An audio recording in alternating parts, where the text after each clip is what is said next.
सावधानी से सुनिएगा। शायद शिव महापुराण के माध्यम से अभी तक ये बात सामने नहीं आई, पर शिव पंचायत कथा में आ रही है। जितने आस्था चैनल पर कथा सुन रहे हो, जितने फेसबुक और यूट्यूब पर सुन रहे हो, और जितने इस छत्तीसगढ़ की पावन धरा पर बैठकर सुन रहे हो, बहुत सावधानी से सुनना।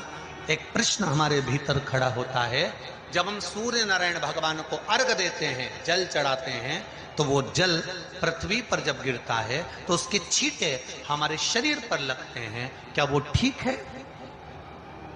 क्या वो श्रेष्ठ है?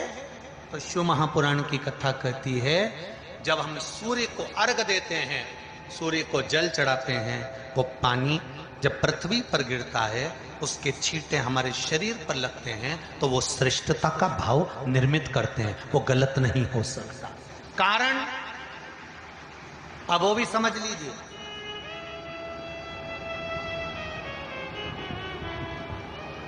अब सूर्य नारायण भगवान को आप जल चढ़ा रहे हो, तो छींटे नहीं लगे, उसके लिए क्या स्टूल पे चढ़ के चढ़ाओगे कि कुर्सी पे चढ़ के चढ़ाओगे?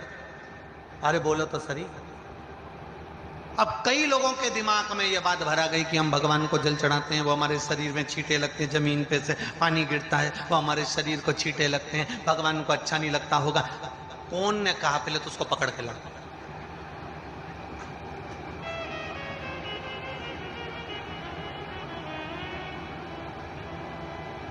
क्योंकि मेरे राम जी महाराज, मेरे भगवान कृष्ण,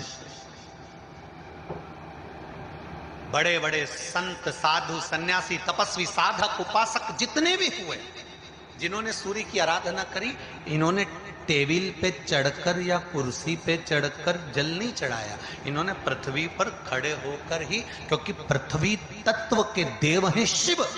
जब हम मृत्यु लोक पर खड़े होकर, पृथ्वी पर खड़े होकर भगवान शंकर का भाग पृथ्वी तत्व को धारण कर कर जल को हाथ में लेकर जब समर्पित करते हैं, और जो जल नीचे गिरता है वो शरीर पर अगर लगता है तो हमको उसका आशीर्वाद ही प्राप्त होता है, दोष नहीं लगता। पर लोगों ने इसको विपरीत कर दिया। कि कौन ने विपरीत करा? कई लोगों ने इसको विपरीत कर दिया। कौन ने विपरीत करा? तो जो दूसरे धर्म के लोग होते हैं, जिनको हिंदू धर्म से नफरत होती है, और जो हिंदू धर्म की पूजन, सेवा, अर्चना को समाप्त करना चाहते हैं, वो धीरे धीरे धीरे धीरे कहने लगे कि सूर्य को जल चढ़ाओगे तो शरीर में लगेगा, शरीर में लगेगा तो दोष लगेगा। इसको कह कहकर घर घर में सूर्य को जल चढ़ाना लोगों ने बंद कर दिया कि आप जल चढ़ाएंगे तो दोष लगेगा, शरीर पे छींटा लगेगा, शरीर को ऐसा लगेगा। ये दोष नहीं है। कितनी सुंदर बात है महाराज।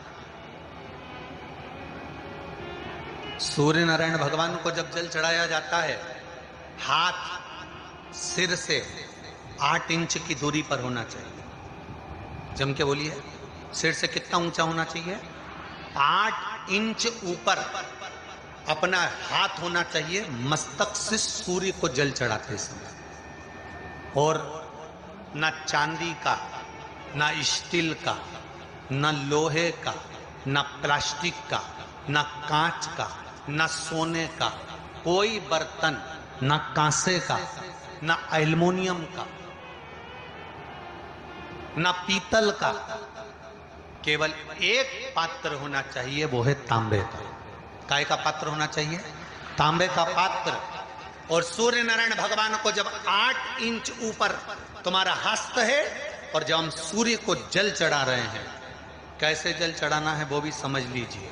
अगर कोई कैंसर का मरीज है, जिसके चेस्ट में कैंसर आ गया हो, लेफ्ट में, राइट में कहीं पर कैंसर आ गया हो, या कोई गठान आ गई हो, तो महाराज आप जल चढ़ाते समय उस जल की धार को, सूर्य भगवान को जब चढ़ा रहे हो, तो धार आपकी गठान की ओर जाना चाहिए, जिससे सूर्य की किरण उस जल में से आपके उस स्थान पर पड़े, उस जगह पर पड़े जहां पर गठान है।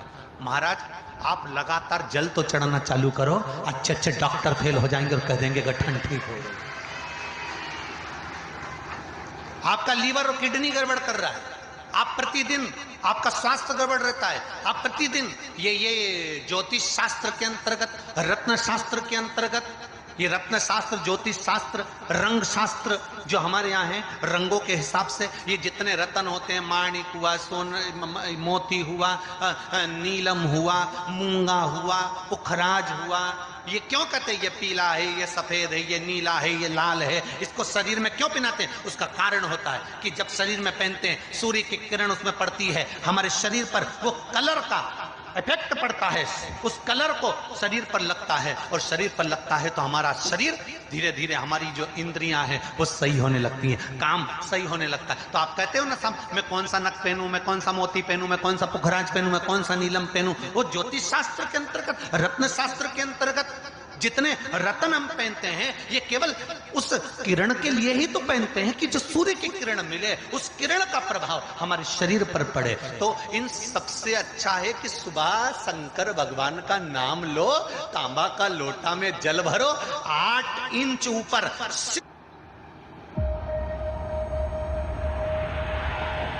It all started from here.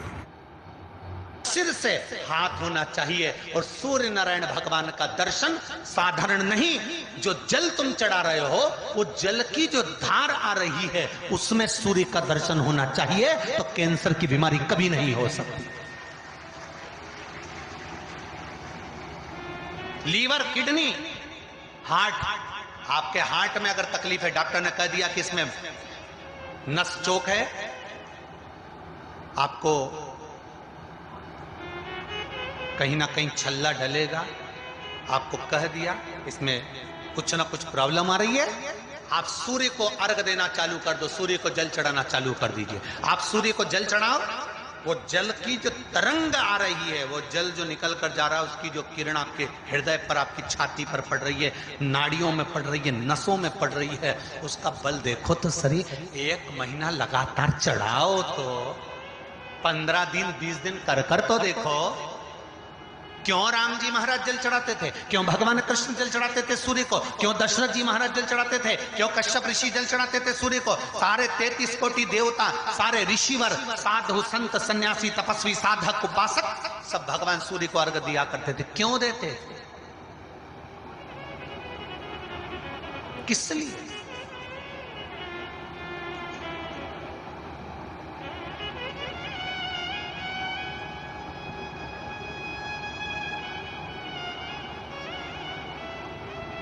Surya Narayan भगवान को जल चढ़ाते समय आपके पंजों की एड़ी ऊंची नहीं होना चाहिए, ध्यान दीजिएगा।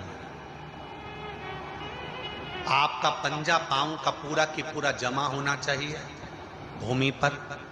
हाथ कितने इंच ऊपर? 8 इंच ऊपर होना चाहिए। जल जो गिरे, सूर्य की किरण, सूर्य का दर्शन उस जल की रोशनी में करना चाहिए। क्या होगा?